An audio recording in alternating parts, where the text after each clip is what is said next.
आज के क्लास में हम लोग सीखेंगे कि जो चीजें भी अभी तक के क्लास में हम लोगों ने बिना किसी फॉर्मेट में सीखा है, विदाउट फॉर्मेट में जो कुछ भी बनाए हैं, उन सभी चीजों को फॉर्मेट में कैसे बनाया जाता है, कैसे फॉर्मेट में हम लोग लिखते हैं। ठीक है, मतलब अब हम लोग जर्नल एंट्री इन फॉर्मेट सीखेंगे, फॉर्मेट में, जर्नल एंट्री फॉर्मेट में। तो आइए, अभी फिलहाल हमको शुरुआत करना है और सिखाना है आप सभी को कि कैसे विदाउट फॉर्मेट की चीजें फॉर्मेट में आती हैं। तो यहां पर हम लोग अभी फिलहाल आज के क्लास में क्या करने वाले हैं कि अभी तक जो चीजें हम लोग सीखे हैं उसको एक तरफ लिखेंगे और दूसरे तरफ फॉर्मेट को लिखेंगे और हम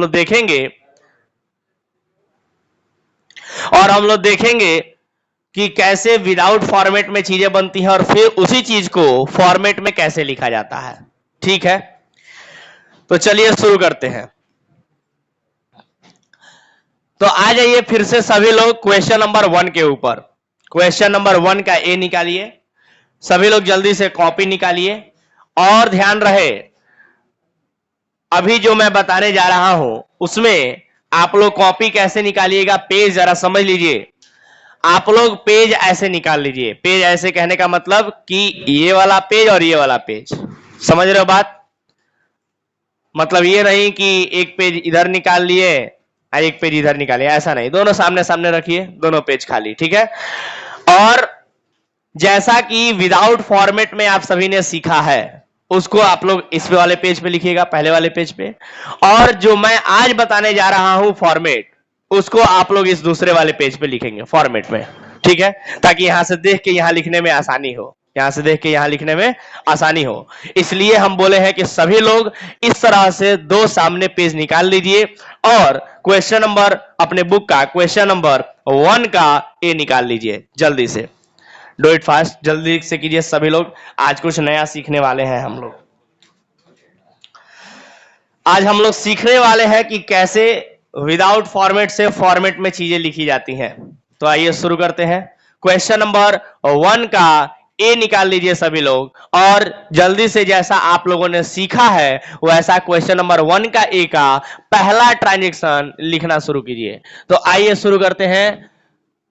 क्वेश्चन नंबर 1 का ए, और 1 का ए का पहला ट्रांजैक्शन बताओगे, डेट वाइज दिया है कि सीरियल नंबर से दिया है? सीरियल नंबर से दिया है। ओके सर, तो सीरियल नंबर 1 यहां डाल दे, कोई दिक्कत किसी को? बोलो ना। चलो अब पहला ट्रांजैक्शन बताओ तो क्या हुआ है? Amit started business with cash ₹3 lakh, यही हुआ है ना सर? सबको दिखाई पड़ रहा है पीछे तक? बोलो। Amit started business with cash ₹3 lakh. क्या कोई इसका हिंदी हमें समझा सकता है? बोलो, सभी लोग बोलो। अमित ने 3 लाख रुपए नगद से व्यवसाय शुरू किया, यही होगा ना? अमित ने 3 लाख रुपए नगद से व्यवसाय शुरू किया। तो इसका हिंदी समझने में तो तकलीफ नहीं है। मेरे कहने का मतलब कि क्या हम हिंदी लिखे बोर्ड पर? कहिएगा, आप सभी तो लिख देंगे, बट मुझे लगता है कि इतना जरूर प्रैक्टिस करा दिए हैं आप लोगों को कि अब लैंग्वेज का दिक्कत तो नहीं होने वाला है। कोई दिक्कत? चलो सर, तो आगे बढ़ते हैं। तो ये था कि अमित ने 3 लाख रुपए नगद से व्यवसाय शुरू किया। तो अब देखो, आप लोगों ने ट्रेडिशनल अप्रोच भी सीख लिया है और मॉडर्न अप्रोच भी सीख लिया है ना सर? सभी लोग दोनों ही अप्रोच में, यानी दोनों ही तरीकों में किसी को कोई दिक्कत है क्या? चाहे आप ट्रेडिशनल अप्रोच से बनाए चाहे मॉडर्न अप्रोच से बनाए, दोनों ही अप्रोच में से कोई भी अप्रोच फॉलो करके, कोई भी मेथड फॉलो करके आराम से इसको बना सकते हैं क्या? बोलिए। तो आइए शुरू करते हैं। सबसे पहले 2 अकाउंट की पहचान, वो तो सर अब प्रैक्टिस इतना हो गया है कि फटाफट बोल सकते हैं आप लोग, जल्दी जल्दी बोलिए। कैश अकाउंट और capital account, very good sir. चलिए अब यहां पर चाहे ट्रेडिशनल अप्रोच फॉलो करें चाहे मॉडर्न अप्रोच, अब फर्क नहीं पड़ता है, कोई सा भी अप्रोच फॉलो कीजिए, बस ये बनना चाहिए। तो बना सकते हो? चलो बताओ। जैसे मान लो कि ट्रेडिशनल अप्रोच से अगर हम बनाए तो क्या कहेंगे, कैश एसेट है। अगर ट्रेडिशनल अप्रोच से बनाए तो आगे भी लिखना पड़ेगा, क्या एसेट है तो real account. Very good sir. तो अब आगे बोलो, कैपिटल अकाउंट सर बिजनेसमैन के नाम के जगह पर आता है, इसलिए पर्सनल अकाउंट। यही कहता है ना ट्रेडिशनल अप्रोच, परंपरागत तरीका। और फिर क्या कहता है सर कि इनका गोल्डन रूल पढ़ के डेबिट क्रेडिट कर दीजिए। तो गोल्डन रूल पढ़ो ना रियल अकाउंट का, डेबिट व्हाट, क्रेडिट व्हाट। मतलब आता है तो डेबिट, जाता है तो क्रेडिट। तो बताओगे पैसा आया है कि गया है? अरे बिजनेसमैन ने बिजनेस शुरू किया है 3 लाख रुपया नगद से, तो बिजनेस में पैसा आया है कि बिजनेस से पैसा गया है? बिजनेस में पैसा आया है तो डेबिट वाट कम्स इन लिखे या क्रेडिट वाट गोज आउट लिखे? डेबिट वाट कम्स इन लिखेंगे। कोई दिक्कत? कितना रुपया लिख देंगे सर? 3 लाख रुपया। और पर्सनल अकाउंट का रूल बोलो, debit the receiver, credit the giver. यानी कि लेने वाले व्यक्ति को डेबिट करते हैं और देने वाले व्यक्ति को क्रेडिट करते हैं। मतलब कि व्यवसाय से कोई लेन देन किसी व्यक्ति ने किया है, अगर कोई व्यक्ति ने किसी व्यवसाय से लेन देन किया है तो यहां देखेंगे कि उस व्यक्ति ने क्या कुछ उस व्यवसाय से कुछ लिया है या उस व्यवसाय को कुछ दिया है।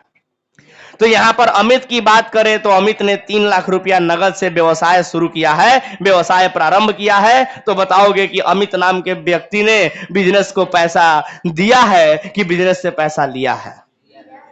दिया है ना। तो कहता है डेबिट द रिसीवर, अगर लिया होगा तो डेबिट करेंगे, और क्रेडिट द गिवर, अगर दिया होगा तो क्रेडिट करेंगे। तो बोलो क्या लिखे? Credit the giver. कितना रुपया? 3 लाख रुपया। कोई दिक्कत किसी को? और सर ये तो आप लोग जानते हैं ना, इतना इतना में तो कोई तकलीफ नहीं होना चाहिए किसी को। बोलो समझ के बात? तो ये तो सर आप लोग जानते हो। आज नया क्या है सर? तो आइए इस चीज को हम लोग नया के रूप में क्या करेंगे सर, कि आज हम लोग सीखने वाले हैं कि इसी जर्नल एंट्री को फॉर्मेट में कैसे लिखते हैं। फॉर्मेट में सीखेंगे हम लोग, है ना। तो आइए शुरू करते हैं। तो देखेंगे, मान लीजिए कि ये यहां तक खत्म हो गया। अब आप सभी का ये एक पेज है, पेज दिखाई दे रहा है आपके कॉपी का दूसरा पेज। जैसा कि मैंने कहा था कि 2 पेज, एक ये हो गया और दूसरा ये हो गया। इस वाले पेज में आप सभी को ये लिखना है, इधर ऐसे लिखना है इस वाले पेज में, और दूसरे वाले पेज में फॉर्मेट बनाना है जैसे मैं बना रहा हूं, और जैसे मैं फॉर्मेट में लिखूंगा वैसे आप लोगों को भी लिखना है। सबसे पहले ध्यान देके सीखिए सर कि लिखा कैसे जाता है। एक बार सीख लीजिएगा तो फटाफट लिखने लगिएगा, ठीक है। तो सभी लोग गौर से देखेंगे फॉर्मेट को। करना क्या है, हम लोगों को जर्नल एंट्री बनाना है और वो भी फॉर्मेट में। तो सबसे पहले यहां पर क्वेश्चन नंबर डाल देंगे, क्वेश्चन नंबर 1 का ए। किसी को दिक्कत? और ध्यान देंगे कि बुक है क्या किसी के पास? बुक दिखाइए। ध्यान देंगे सबसे पहले जब बुक हम लोग लेते हैं और क्वेश्चन को पढ़ते हैं तो क्वेश्चन में सबसे पहले ऊपर हेडिंग में लिखता है क्वेश्चन नंबर 1 का ए, और देखिए सामने क्या लिखा है, पास necessary journal entries for the following transaction. यानी दिए हुए लेन देनों का लेखांकन कीजिए, जर्नल एंट्री पास कीजिए, यानी प्रविष्टियां बनाइए, रोजनामचा बनाइए। तो कहने का मतलब यह है कि सर आपको जर्नल एंट्री बनाना है। तो ये जर्नल एंट्री जरूर किसी ना किसी बिजनेस या किसी ना किसी बिजनेसमैन के बुक में बन रहा होगा। यानी ये जो भी ट्रांजैक्शन हुआ है वो जरूर किसी ना किसी बिजनेस के बुक में, बिजनेस में हुआ होगा, या किसी ना किसी बिजनेसमैन के यहां हुआ होगा, है कि नहीं। तो सर यहां पर क्या लिखा जाता है सबसे पहले हेडिंग के रूप में, इन द बुक्स ऑफ। यानी कि जो भी चीजें हम लोग बनाने जा रहे हैं वो जरूर किसी ना किसी बिजनेसमैन के या किसी ना किसी बिजनेस में बनाने जा रहे हैं। यानी जो भी लेन देन आगे हम लोग लिखने जा रहे हैं वो जरूर किसी ना किसी व्यवसाय में हुआ है या किसी ना किसी बिजनेसमैन व्यवसायी के यहां हुआ है। तो सबसे पहले हम लोगों ने हेडिंग जब देखा तो लिखा था कि generalized the following transaction in the, लिखा था कि पास necessary journal entry for the following transaction, यानी दिए हुए लेन देनों का लेखा करना है। अब किसके बुक में करना है, कौन से बिजनेसमैन के बुक में करना है या कौन से बिजनेस के बुक में करना है, ये नहीं बताया है। तो जब नाम ना पता हो तो डैश डैश डैश डैश करके छोड़ देंगे, लेकिन अगर नाम पता हो उस बिजनेस का या उस बिजनेसमैन का तो यहां पर उसका नाम लिख देंगे। सिंपल सी बात, समझ रहे हो क्या। अगर बिजनेसमैन का नाम पता है या बिजनेस का नाम पता है कि किसके बुक में हम लोग लिखने जा रहे हैं तो उसका नाम यहां पर लिख देंगे। तो सर हेडिंग के रूप में जब हमने क्वेश्चन को पढ़ा तो उसमें किसी का नाम नहीं दिया था, लेकिन जैसे ही पहला ही ट्रांजैक्शन शुरू किए तो पहला ही ट्रांजैक्शन में लिखा था Amit started business with cash, यानी अमित नाम के व्यक्ति ने व्यवसाय शुरू किया। तो क्या लगता है बिजनेस बिजनेसमैन का नाम दिया है कि नहीं दिया है?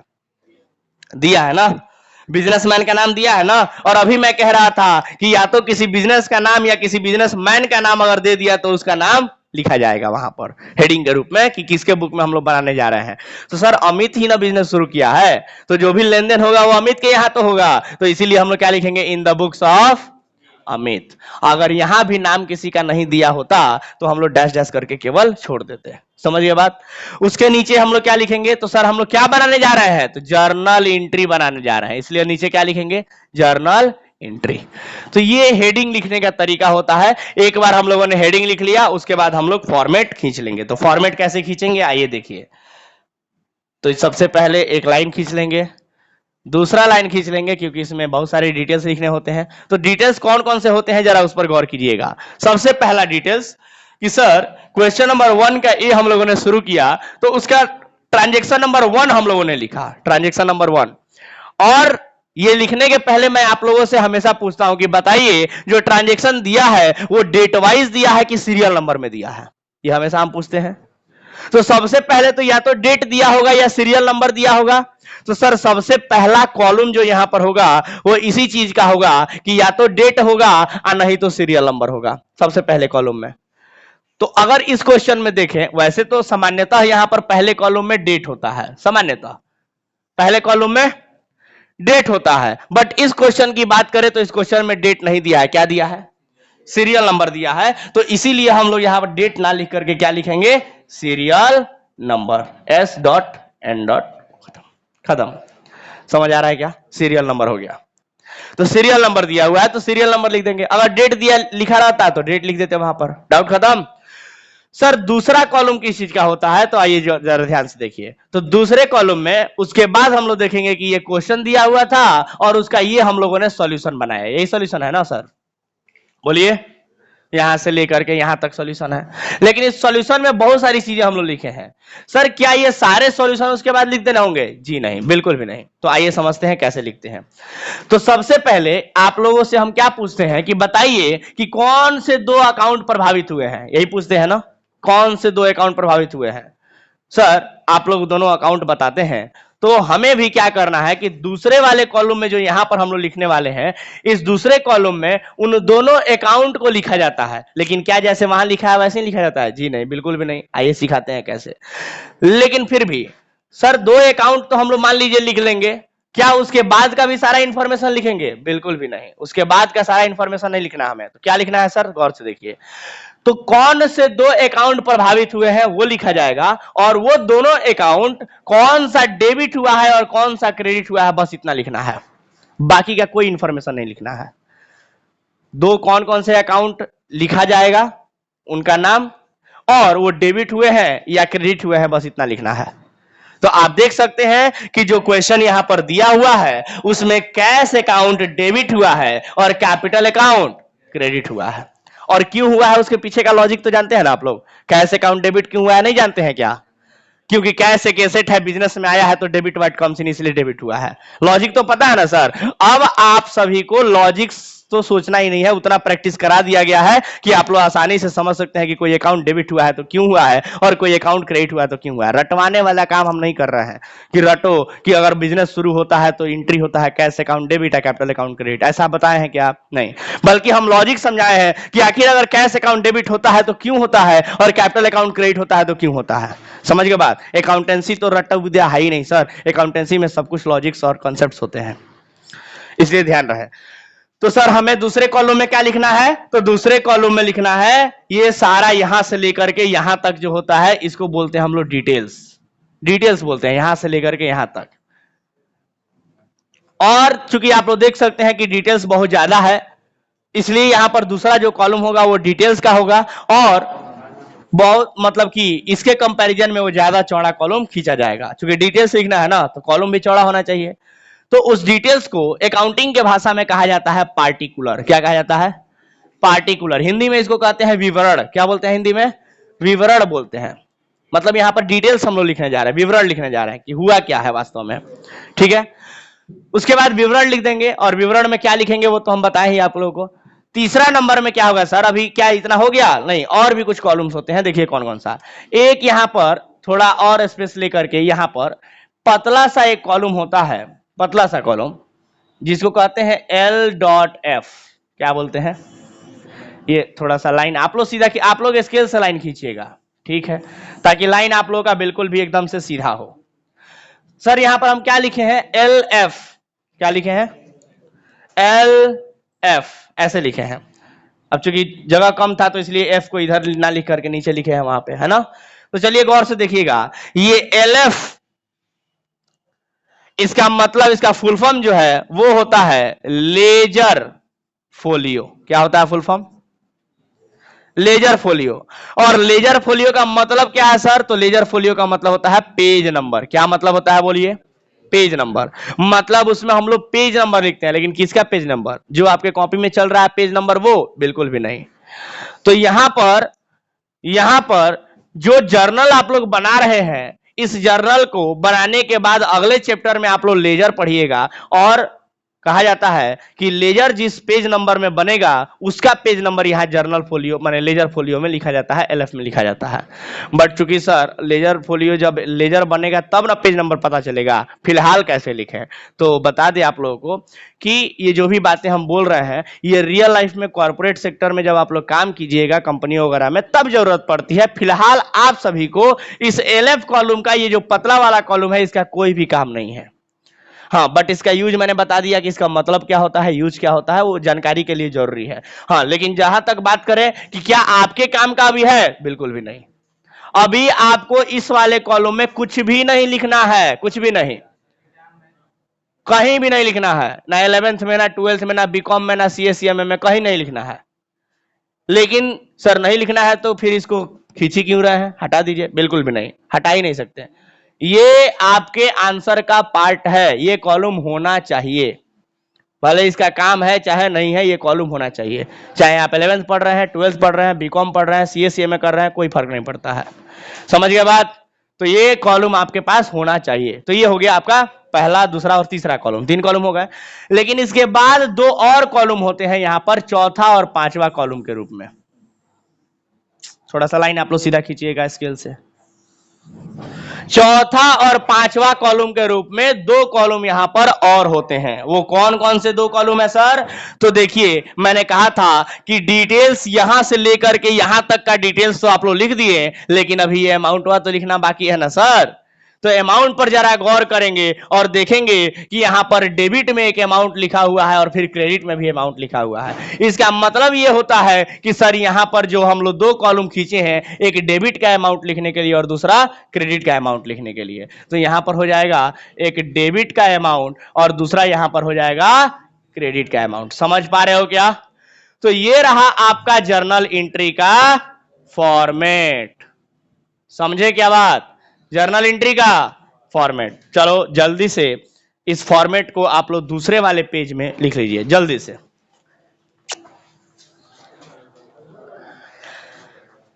जल्दी से इस फॉर्मेट को लिख लीजिए। और मैं जरा सा आगे बढ़ने के पहले आप सभी को देखना चाहूंगा कि आप सभी फॉर्मेट ठीक से खींच पा रहे हैं कि नहीं, क्योंकि आगे पढ़ाने से ज्यादा जरूरी है कि जितना पढ़ाया मैंने वो सब कुछ आप लोग अच्छे से सीखे कि नहीं सीखे, वो देखें हम। कैसे भी एडजस्ट कीजिए, एक दूसरे से मांग के काम चला सकते हैं तो चला लीजिए, कोई दिक्कत नहीं है,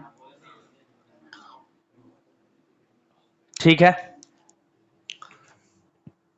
जिनके पास है आज वो सपोर्ट कर दे थोड़ा, लेकिन कल से नहीं, ठीक है। अभी हम आकर के सबका चेक करेंगे कॉपी की लाइन ठीक से खिंचाया है कि नहीं खिंचाया है। और रही बात सिखाने की, तो अभी हम जिसका गलती हुआ होगा उसको सिखाएंगे भी। हो सकता है इसमें किसी किसी को हम गलत भी काटे, तो अगले पेज में फिर बनाना है। एक आध पेज बर्बाद हो उससे घबराना बिल्कुल नहीं है।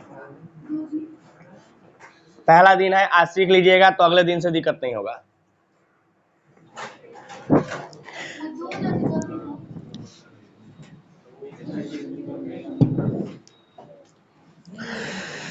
हो सकता है कि आज के क्लास में हम किसी किसी का फॉर्मेट जो है वो गलत काटे, और इसलिए क्योंकि आप लोग सीख जाए। अगले क्लास से दिक्कत ना हो, हम सबका कॉपी आज चेक करेंगे कि फॉर्मेट सबका ढंग से हो। चलिए, अच्छा फॉर्मेट है, लेकिन आप इस एलएफ वाले कॉलम को थोड़ा और पतला कर सकती हैं, ज्यादा चौड़ा एलएफ का कॉलम खींचने की आवश्यकता नहीं है। बाकी डेट, पार्टिकुलर, अमाउंट आपका बिल्कुल भी सही है। गुड। और किसी ने खींचा क्या फॉर्मेट?